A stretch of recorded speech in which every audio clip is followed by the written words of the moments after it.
to my party, we're just getting started. A life is a dream or a nightmare scarring. Hand me a drink cause I think I'm going all in. Get me a shrink who can catch me with... Good evening, good morning, good afternoon. Welcome to the Armoury. Welcome to Arsenal News. It's just me tonight. Just me going to be talking about the latest news that has happened since Friday. Nothing new about Declan Rice apart from a couple of bids going in, being rejected as per usual. I'll get into that a little bit later. But for the first time, I can use one of my special videos, and I will use it very, very quickly in a minute. Big up to Bargav. What's the scoop? I shall tell you what's the scoop shortly. I'm super. Valverde might go for £19 million to Liverpool. Our midfield is going to need massive work. We will get into this, Bargav, because there's a different perspective that you need to think about with the whole situation with Declan Rice and Thomas Partey. So I'll get into this, and it does need to be heard and spoken about because I think a lot of people have forgotten this little bit of detail. So we'll get into that. But I can officially announce this is going to happen, and she's already signed.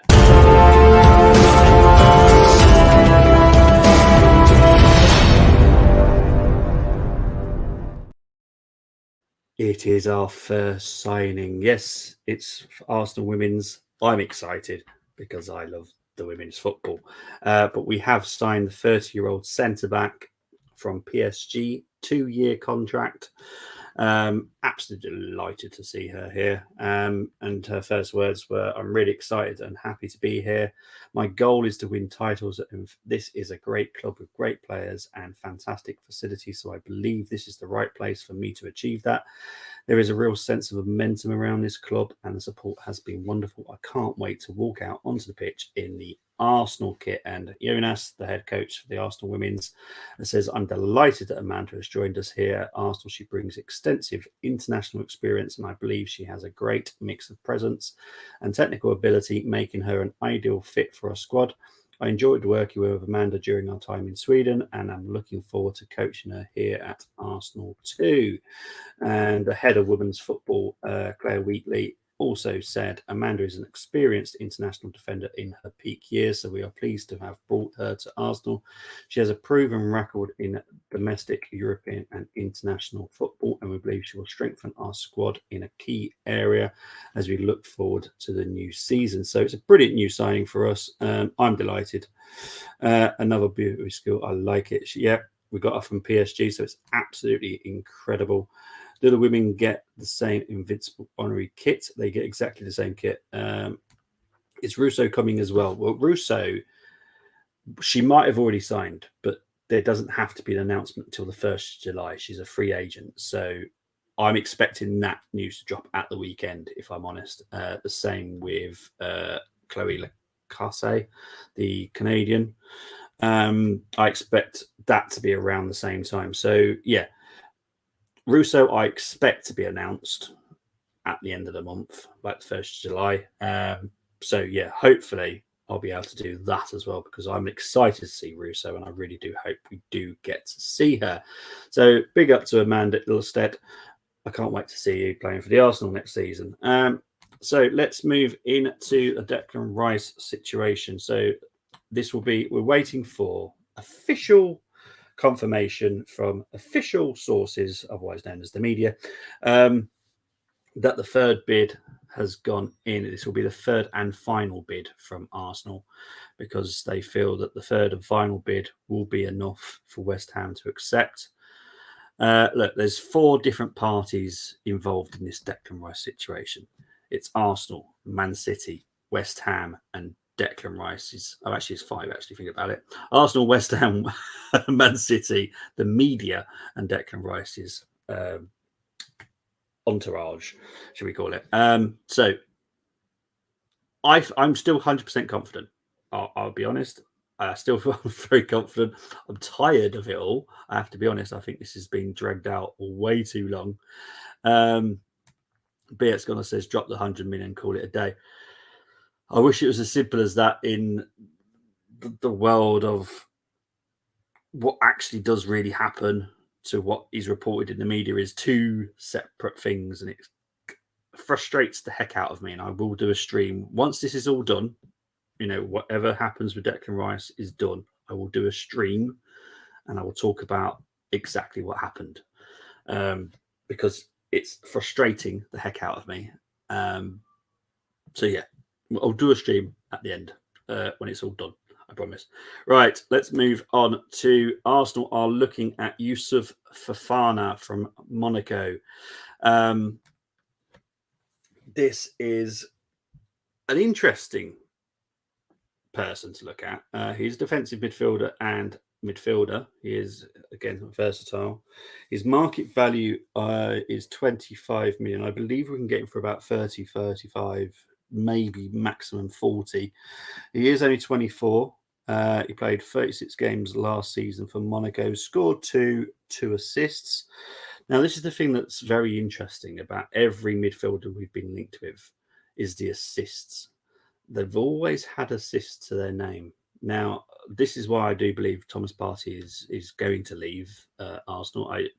Their data has suggested that Thomas Partey in the past 2 seasons hasn't been what Arsenal or Mikel Arteta require. So I do feel we were looking for a different type of midfielder than Thomas Partey. So I do believe that, yes, whatever happens with Declan Rice happens, but I don't think looking at Fofana is an alternative. I do believe we're getting 2 proper good midfielders and maybe a youngster. Maybe it may be Lavia, maybe Güler, because there's links with Güler again. And there's a link later that I'll be talking about as well. So it's possible. He's a very good striker, very good midfielder, very strong, very versatile, got a lot to his game. I quite like him, and he does plays predominantly on the right, so he can drop into the right back situation again as what is required sometimes with the way that we play. So this is definitely a player to keep an eye on in the next few weeks regarding stories. Now, I have been informed to keep an eye on this. Now, I know Barca, there was a Barca Twitter that tweeted out, I think about an hour and a half ago, that he's definitely staying. But I've been told to keep an eye on the situation. Not saying that Arsenal will definitely go in for him, but Frankie de Jong, for me, is not 100% staying at Barcelona as of right now. Barcelona want to sign a couple of new players, and to do that, they're going to have to offload, because I've heard that they're still struggling to register Gundogan. So Frankie de Jong's situation is worth keeping an eye on. I certainly am. I think he's a decent player. 26, so he's top end of what we're looking for age-wise. And the market value worries me a little bit. It's about 60 million, which is a lot of money. If you're going to spend but I suppose if we're looking at Moses Caicedo as well, it kind of makes sense a little bit. So yeah, this is a situation just to keep an eye on. So I'm definitely going to keep an eye on it, and I think you guys should. Let's move on to Kai Havertz update. Just waiting for the announcement. Everything's done. Medical's done. Everything's done. Just waiting for the announcement. And I was thinking about it when I was typing it up. There was a film that, I don't know if anyone's watched it, Zootropolis, and I was thinking of all the sloths. And the Arsenal PR department are very much like the sloths in Zootropolis. Everything is slow. It doesn't take that long to announce. Pick up to the women's department, because they are quick. Minda Ilestedt was just done, signed, announcement, photos, job done. This, honestly, it's madness how long it takes for an announcement at Arsenal. For me, there's nothing to be concerned about the Havertz situation whatsoever. So yeah, nothing to. He will be joining, and we will see him in the shirt. There has been links, drops that he has been seen in the shirt. So yeah, we're just waiting for the announcement. It could happen tonight, it could happen tomorrow. I was expecting it today, if I'm honest, but it is what it is. Let's move on to Jurrien Timber. Again, everything is going in the right way. This one's a little bit further away than Havertz, but again, within a week, I'm sure within a week we will be absolutely fine, and we'll have him. Let's just quickly look at some comments. When do Arsenal return to pre-season? Need Rice or another ideally signed by then?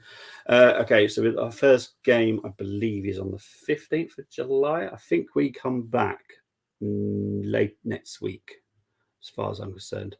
Pretty sure it's late next week. De Jong fits so many boxes, but will there be a language barrier?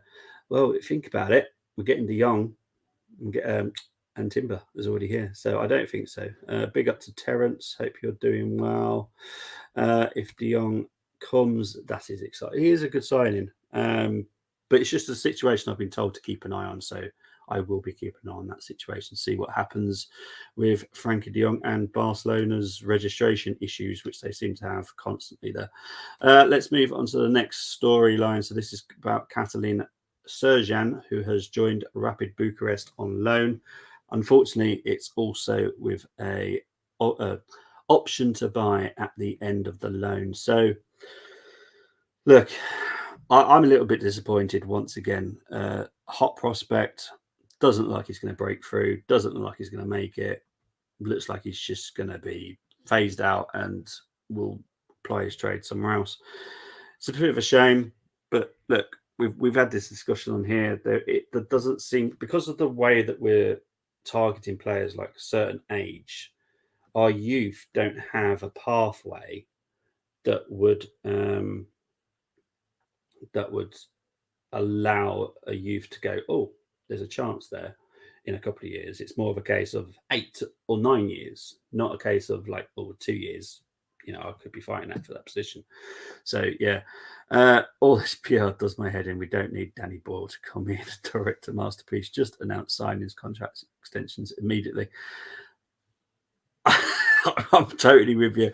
Honestly, the Ilestedt one was so quick and so concise. It was madness. It was done, just done. You know, but when it comes to Havertz, and happened with Jesus, I think it happened with Zinchenko as well. It just happens constantly, and it drives me potty because a lot of the fans start going, "Oh, well, what if he hasn't signed?" He has signed. It's just a case of we're waiting for the actual fully announcements. We know he's been in the shirt. We've seen him being pictured in the shirt. But look, to be fair, also I suppose the Kovacic deal has taken a while to be announced. That was only announced today.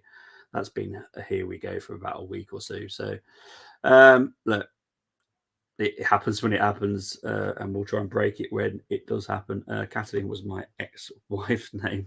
Up to you, Terence. We do need players in now. Look, I was sure that we were going to get 3 in by July. It's going to be tight now. But yeah, I'm still confident that we'll get them as quick in July as possible. Let's just wait and see though. But if that's about Kathleen Incursion, this story has annoyed me actually. I have to be honest with.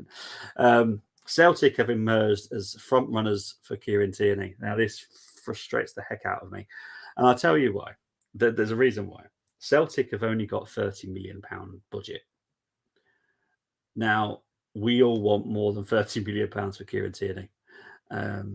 So if they're emerging as front runners, it concerns me because Celtic have a budget. You know, they're SPL that don't have the vast amounts of money that the Premier League do.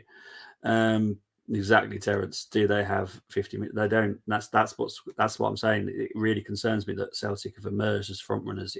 It concerns the heck out of me because that is not the type of team that I want to sign Tierney, because I don't think we're going to get that much money for him from Celtic.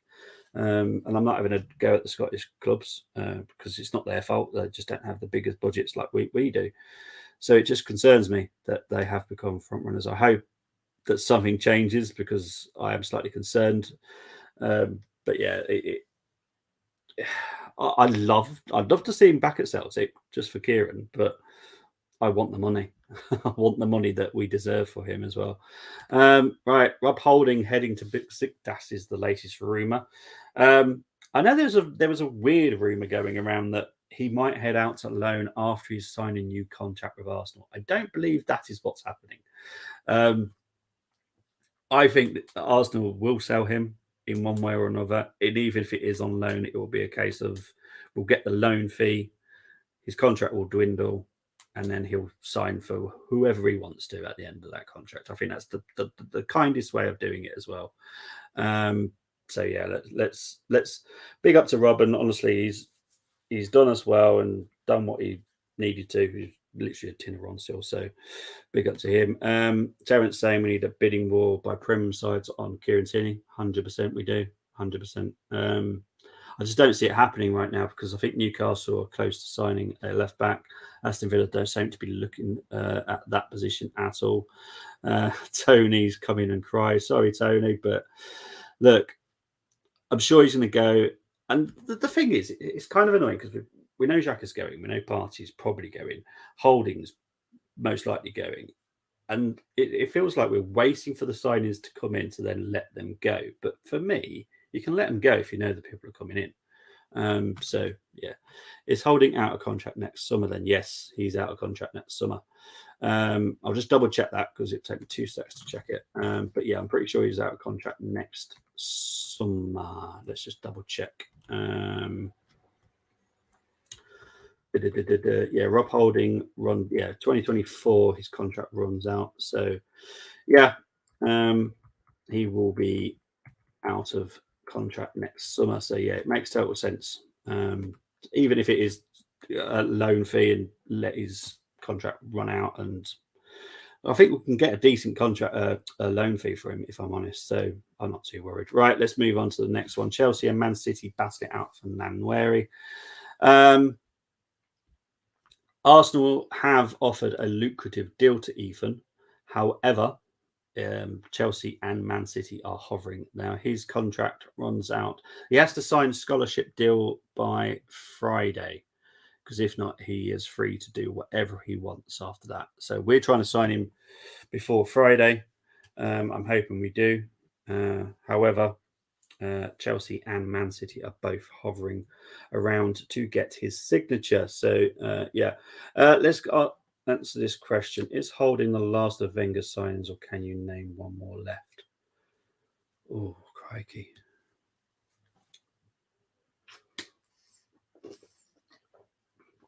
I think it's his last. He is the last one, isn't he? El Neni. Wenger sold El Neni as well. So yeah, if he joins Chelsea, he will look like Armoury. Hutchinson, well, yeah, the situation with Armoury, he wants to go out on loan, or he wants something to do. We didn't sign Eddie, did we? Did we sign Eddie? I think he was a youth product, didn't we? We've got him in the youth academy. So, but El Neni, yeah, big up to Andre Alexis. El Neni was signed by Wenger. So big up to you guys. Let's move on to the next story. Matt Turner heroics in the Gold Cup. Made a penalty save. I think Liam Bailey took it. I'm not 100% sure. In a 1-1 draw in Jamaica. Not in Jamaica. Against Jamaica. In the Gold Cup. So big up to Matt, doing wonders as always when it comes to goalkeeping. Right. And also Emil Smith-Rowe scores again for the England under-21s. This goal was definitely worth watching because he had a great finish with his right foot against Israel. I did do a watch long on FTSN regarding that. So yeah, big up to Emil. And I will say, for anyone that hasn't watched him play, when he was playing against Israel, was mainly on the left, and he tucked in a lot, cut in a lot. And yeah, it looked really, really good. They'll link up between him, Gibbs White, Anthony Gordon, and Madueke was very interesting as well. And Angel Gomez is someone definitely to keep an eye out for. Obviously, Man United let him go, and he plays at Lille now. So yeah, absolute madness. Absolute madness. Right, and this is a great bit of news, and I'm just going to get the page up so I can actually explain it. So Arsenal have won the inaugural UEFA Football Award. Now, this is for 2 parts. No More Red campaign, which was obviously in partnership with Adidas, and also the efforts to fully integrate BSL into football. There will be a ceremony taking place in Frankfurt in Germany on the June the 28th and 29th. But yes, big up to Arsenal for doing amazing stuff as part of football. So yeah, absolutely fantastic. I think this will be the last bid. It is definitely going to be the last bid, and it will be accepted. Arsenal are risking a huge backlash from the fans if this gets stuffed up. 100%, there will be an absolute meltdown. This is why I'm just tired of it, because honestly, the fan base are going on a roller coaster ride with it at the moment, and I kind of get it. Like if just literally just reading what you're reading on social media, it will make you lose your mind because one person says one thing, one person says another, and it is constantly, and a lot of regurgitation of the same stuff as well. It's kind of annoying. So yeah, I totally get it. And like I said on the last stream, if it's affecting your mental health, just have a break from it for a bit, because honestly, the Twitter sphere is mental. So yeah, take a break from it, and it will hopefully be wrapped up this week. That's what I'm hearing. So let's hope it is. But big up to Arsenal for winning that award anyway, for some amazing things that they've just done. Let's move on to paper talk. And Arsenal are eyeing up Barcelona sensation Erlich Garrido. Now he's a 19-year-old midfielder. He's got a crazy release clause. I think it's about 300 odd euros or something like that. It's absolutely crazy. He's contracted to Barcelona until 2025, but Arsenal are eyeing him up. They believe that they can get him for quite cheap, a couple of million. And they believe what they did with Martinelli is something they could do with Garrido. I do hope so. But look, right now, all we really want to know is about Declan Rice and Timber and Havertz and the people we actually just want in the door right now. But yeah, that's it for today's news. I will be back on Friday. If there is any breaking news between now and Friday, I will do my best to break it, unless it's at 10 o'clock, at 11 o'clock at night. No.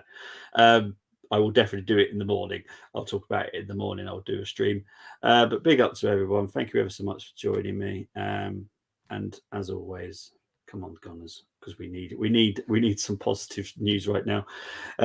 Guys, I'll see you today. Take care.